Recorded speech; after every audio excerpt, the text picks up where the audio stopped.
Tenth class, good morning. देखिए, आप लोगों के एक उदाहरण और रह गया था। पहले मैं उस उदाहरण को समझाता हूँ आप लोगों को। क्या है वो उदाहरण, पहले वो उदाहरण समझिए। इसमें दिया हुआ है आकृति, आप लोगों को ये चित्र बना के दे रखा है। क्या है? एक वृत्त में जीवा ए बी बराबर है सी डी। तो सबसे पहले जो दिया है वो लिख लेते हैं। दिया है जीवा ए बी बराबर है जीवा सी डी। एक तो ये दे रखा अपने को, ठीक है ना।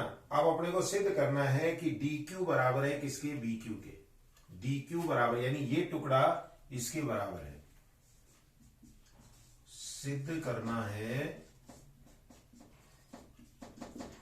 डी क्यू बराबर है बी क्यू के। ये अपने को सिद्ध करना है, यानी अपने को ये सिद्ध करना है कि ये टुकड़ा इस टुकड़े के बराबर है। अब देखिए उपपत्ति, यहां पर रचना की गई है। रचना में क्या किया है? देखिए, रचना भी कर लीजिए आप लोग, कोई दिक्कत नहीं है इसमें। रचना देखिए, देखो ओ एल लंब ए बी पर तथा ओ एम लंब सी डी पर खींचा, ठीक है ना। ओ एम लंब किसके ऊपर खींचा? सी डी पर, तथा ओ क्यू को मिलाया, तथा ओ क्यू को मिलाया, ठीक है ना। अब देखिए उपपत्ति। उपपत्ति में क्या करना है? देखो, ये दोनों जीवा, क्योंकि जीवा ए बी बराबर है जीवा सी डी के। जीवा ए बी बराबर है जीवा सी डी के, ये अपने को दिया हुआ है। और आप लोगों को मालूम है, प्रमेय है, बराबर जीवाएं केंद्र से बराबर दूरी पर स्थित होती हैं। बराबर जीवाएं केंद्र से बराबर दूरी पर स्थित होती हैं। इसलिए कौन कौन सी दूरी देखिए, इसलिए ओ एल बराबर ओ एम, ये कहां से आया? प्रमेय से। और प्रमेय क्या है? बराबर जीवाएं केंद्र से बराबर दूरी पर स्थित होती हैं। यानी ये भुजा और ये भुजा बराबर आ गई। अब अपने को क्या करना है? ये दो त्रिभुज लेने हैं।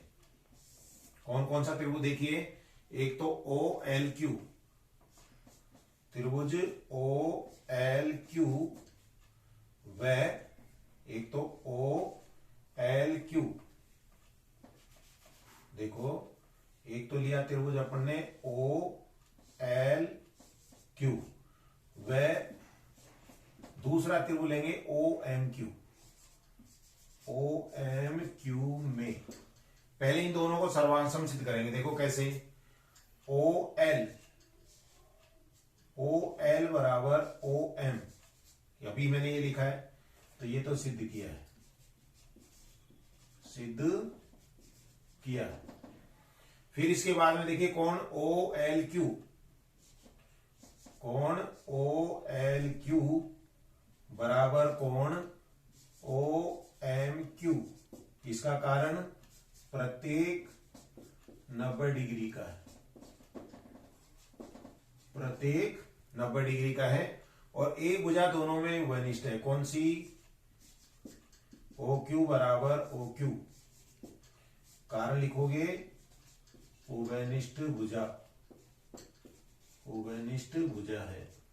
देखो, अब इसके अंदर देखिए, एक तो 90 डिग्री का कोण, ये कर्ण हो गया, और एक भुजा बराबर हो गई। तो कौन सा नियम लगेगा? RHS नियम से। इसलिए RHS नियम से, RHS का मतलब समकोण कर्ण भुजा नियम से, दोनों त्रिभुज कौन कौन सा? ओ एल क्यू सर्वांग सम त्रिभुज ओ एम क्यू, यानी ये दोनों त्रिभुज सर्वांग सम हो गए। अब जब ये दोनों त्रिभुज सर्वांग सम हो गए, मैं इधर लिख रहा हूं, जब ये दोनों त्रिभुज सर्वांग सम हो गए, तो इसका मतलब ये वाली पूरी भुजा इसके बराबर हो गई। इसलिए एल क्यू बराबर हो गया एम क्यू के। ये किससे आया? सीपी सीटी से, सीपी सीटी से। अब आप देखिए, केंद्र से जीवा पर डाला गया लंब जीवा को क्या करता है, समद्विभाजित करता है। देखो आप लोग लिखेंगे, क्या लिखेंगे, देखिए अब क्योंकि ओ एल लंब है किसके ऊपर, ए बी पर, इसलिए ए एल बराबर एल बी बराबर 1/2 ए बी, तथा दूसरा है ओ एम लंब है किसके ऊपर, सी डी पर, इसलिए सी एम बराबर एम डी बराबर 1/2 सी डी। लेकिन आप लोगों को दे क्या रखा है, आपको ये दिया हुआ है कि ए बी बराबर किसके है, क्योंकि ए बी बराबर है किसके, सी डी के, ए बी बराबर किसके है, सी डी के, इसलिए कौन कौन सा टुकड़ा देखिए, ए एल बराबर, यानी ये दोनों बराबर हैं, ए बी और सी डी दोनों बराबर हैं, तो उनका आधा भी बराबर होगा, तो कहने वाले चारों टुकड़े बराबर होंगे। ए एल बराबर एल बी बराबर सी एम बराबर एम डी, यानी ये चारों टुकड़े बराबर हो गए। अब अपने को देखिए क्या करना है, अब आप देखिए ये दोनों अभी अपने सिद्ध किया, कहां पर, ये अभी अपने सर्वांग समता में सिद्ध किया था कि ये दोनों भुजाएं बराबर हैं, ये दोनों भुजाएं क्या हैं, बराबर हैं। तो कहने का मतलब देखो ये भुजा इसके बराबर है, ये टुकड़ा इसके बराबर है, तो कहने वाले ये दोनों बराबर हो गए कि नहीं, इसलिए कौन कौन सा, डी क्यू बराबर किसके हो जाएगा, बी क्यू के। क्यों, क्योंकि देखिए आप लोगों को ये बताया कि ये दोनों भुजाएं बराबर हैं, दोनों जीवाएं बराबर हैं, तो इनके आधे भी बराबर होंगे। जब ये आधे टुकड़े बराबर हैं और ये पूरी दोनों आपस में बराबर, क्योंकि सर्वांग समता से अपन ने सिद्ध किया दोनों त्रिभुज सर्वांग सम है, तो कहने का मतलब एल क्यू, यानी एल क्यू बराबर किसके है, एम क्यू के बराबर है। और अभी अपन ने सिद्ध किया कि ये दोनों टुकड़े बराबर है, जब ये हिस्सा बराबर है तो ये आगे वाला हिस्सा भी क्या होगा, बराबर होगा। यही अपने को क्या करना है, सिद्ध करना है, अर्थात बी क्यू बराबर किसके है, डी क्यू के, यही अपने को सिद्ध करना है। इस तरीके से आपके सभी उदाहरण खत्म हो गए।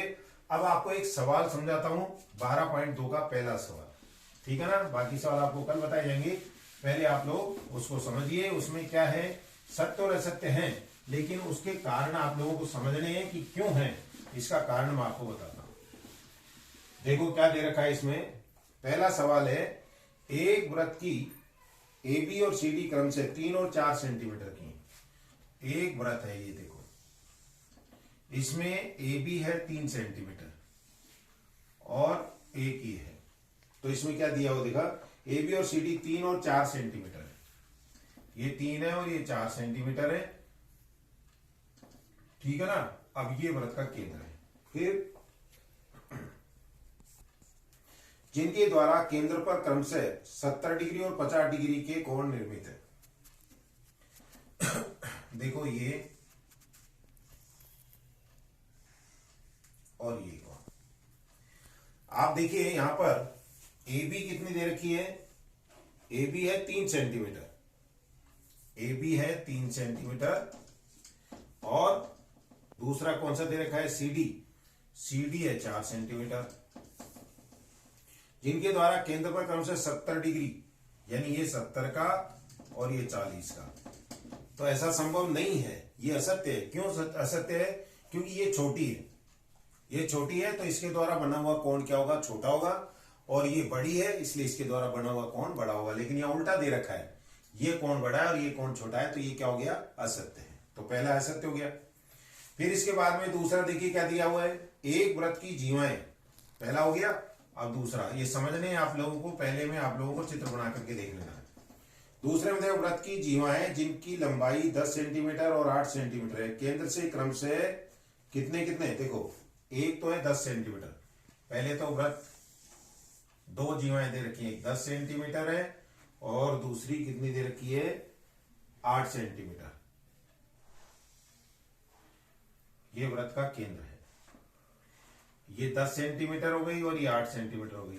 अब आगे क्या दिया है देखिए, केंद्र से क्रम से 8 सेंटीमीटर और 5 सेंटीमीटर की दूरी पर। अब आप लोगों को बताई थी, कल मैंने प्रमेय भी बताई थी, एक उदाहरण था आप लोगों के कि जो बड़ी जीवा होती है वो केंद्र के पास में होती है, तो ये दे रखा है 8 सेंटीमीटर और ये दे रखी है 6 सेंटीमीटर, तो ऐसा हो ही नहीं सकता। क्यों नहीं हो सकता, क्योंकि जो छोटी जीवा होती है वो केंद्र से अधिक दूरी पर होती है और जो बड़ी जीवा होती है वो केंद्र के निकट होती है। मैंने आपको कल ही एक उदाहरण करके बताया था। तो ये भी क्या है, असत्य है। फिर इसके बाद में तीसरा देखो, तीसरा क्या दे रखा है। तीसरा दिया हुआ है अपने को, एक वृत्त की दो जीवाएं ए बी और सी डी में से प्रत्येक केंद्र से 4 सेंटीमीटर दूरी पर है, तो ए बी बराबर सी डी। ये सही है। क्यों सही है? क्योंकि आप लोगों को मैंने बताया था बराबर जीवाएं केंद्र से समदूरस्थ होती हैं। ये दो जीवाएं हैं, ये बराबर दूरी पर दे रखी हैं। अगर ये दूरी बराबर दे रखी है तो कहने वाला इन दोनों की लंबाई भी क्या होगी, बराबर होगी। तो कहने वाला ए बी बराबर किसके होगा, सी डी के, अगर उनकी दूरी केंद्र से बराबर है। तो ये आपके सत्य है। कौन सा हुआ ये सत्य?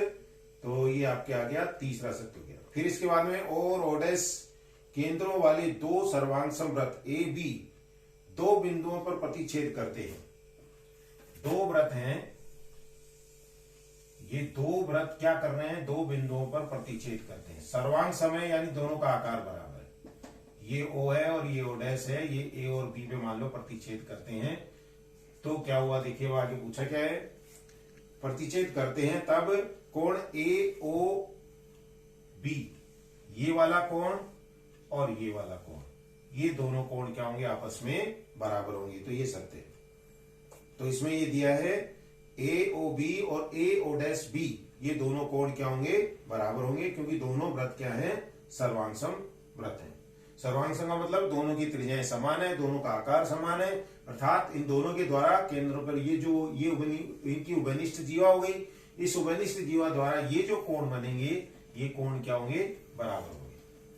तो ये सत्य है। फिर इसके बाद में 3 संरेख बिंदुओं से होकर एक वृत्त खींचा जा सकता है। 3 संरेख बिंदुओं से, देखो अगर ये 3 बिंदु एक ही रेखा में स्थित हो और हम चाहें कि एक वृत्त बन जाए, तो ऐसा संभव नहीं है। या तो ये होगा, या फिर इन दोनों से खींचेगा तो ये होगा, या फिर इन दोनों से खींचेगा तो ये हो जाएगा। तो कहने का मतलब केवल 2 बिंदु ही हो सकते हैं, तीसरा बिंदु इनमें शामिल नहीं होगा। तो ऐसी स्थिति संभव नहीं है। तो ये हो गया आपके 5वां। अब लास्ट है, देखिए 2 बिंदुओं ए और बी से होकर 4 सेंटीमीटर त्रिज्या का वृत्त खींचा जा सकता है। 4 सेंटीमीटर त्रिज्या का वृत्त खींचा जा सकता है। तो इसमें देखा, यदि ए बी बराबर 8 सेंटीमीटर, अगर मान लीजिए ए बी बराबर 8 सेंटीमीटर है, ये ए है और ये बी है, ये 8 सेंटीमीटर है। अब इनसे अगर हम वृत्त खींचे, 4 सेंटीमीटर त्रिज्या का वृत्त, देखिए यहां से यहां तक इसका समद्विभाजन कर दो। समद्विभाजन करने के बाद में ये आ गया 4 सेंटीमीटर। ये दूरी लेकर के अगर अपन वृत्त खींचे तो ये वृत्त खींचा जा सकता है। इसकी त्रिज्या कितनी होगी, 4 सेंटीमीटर। तो ये आपके सत्य है। तो इस तरीके से आप लोगों के पहले सवाल को मैंने एक्सप्लेन कर दिया है, क्यों है सत्य है और क्यों असत्य है, वो सारी स्थितियां आपको बता दी गई हैं। आगे के सवाल आपको कल बताए जाएंगे।